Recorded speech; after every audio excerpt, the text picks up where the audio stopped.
இந்தியாவில் இருமல் சிரப் உட்கொண்ட குழந்தைகள் பலியான சம்பவம் கவலை அளிக்கிறது என்று உலக சுகாதார நிறுவனம் தெரிவித்திருக்கிறது. மேலும் விவரங்களை செய்தியாளர் ரமேஷ்குமார் வழங்கிட கேட்கலாம். ரமேஷ்குமார், வணக்கம். உலக சுகாதார நிறுவனம் என்ன தெரிவித்துள்ளது? முழு தகவல்களை சொல்லுங்க. மத்திய பிரதேசம் மற்றும் ராஜஸ்தானில் இருமல் மருந்து உட்கொண்டு குழந்தைகள் உயிரிழந்த விவகாரம் பெரும் பூதாகரமாக வெடித்திருக்கிறது. மத்திய பிரதேச மாநிலத்தில் மட்டும் 20க்கும் மேற்பட்ட குழந்தைகள் உயிரிழந்த நிலையில் உலக சுகாதார அமைப்பு இது குறித்து தன்னுடைய கவலைகளை பகிர்ந்து கொண்டிருக்கிறது. அதாவது இந்த ஊடகங்களில் இருமல் மருந்து உட்கொண்டு குழந்தைகள் உயிரிழந்ததாக வெளியாகக்கூடிய தகவல்கள் தங்களுக்கு ஆழ்ந்த கவலைகளை அளிப்பதாகவும் உயிரிழந்த குழந்தைகளின் குடும்பத்தினருக்கு தங்களுடைய இரங்கலை தெரிவித்துக் கொள்வதாகவும் உலக சுகாதார அமைப்பும் தெரிவித்திருக்கிறது. இது தவிர இது தொடர்பாக இந்தியாவை தொடர்பு கொண்டு விளக்கத்தையும் உலக சுகாதார அமைப்பு கேட்டிருக்கிறது.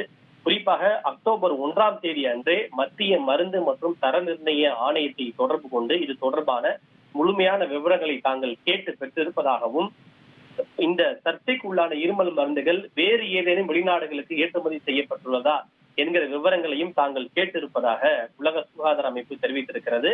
நல்ல வேளையாக சம்பந்தப்பட்ட அந்த டையத்தில் ஆல்கஹால் அதிக அளவு கண்டறியப்பட்ட அந்த இருமல் மருந்து வேறு எந்த வெளிநாடுகளுக்கும் ஏற்றுமதி செய்யப்படவில்லை என்பதை மத்திய மருந்து மற்றும் தர நிர்ணய ஆணையமான CDSCO தெளிவுபடுத்தி இருப்பதாகவும் உலக சுகாதார அமைப்பு தெரிவித்திருக்கிறது.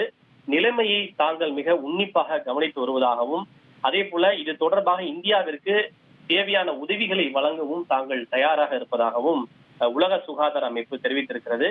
குறிப்பாக இந்த பிரச்சனை என்பது கோல்ட்ரிப் சிறப்பில் மட்டுமல்ல, ரெஸ்பிஃப்ரெஷ் TR என்கிற அந்த சிறப்பு, அதே போல ரீரைப் என்று தயாரிக்கப்பட்ட அந்த சிறப்பு மொத்தம் 3 வகையான இருமல் மருந்துகளிலும் இந்த டை எத்திலீன் கிளைகால் அதிகமான அளவில் இருப்பது கண்டறியப்பட்டதாக இந்தியாவினுடைய மருந்து தர ஆணையம் தெரிவித்துள்ளது என்பதையும் உலக சுகாதார அமைப்பு தெரிவித்திருக்கிறது.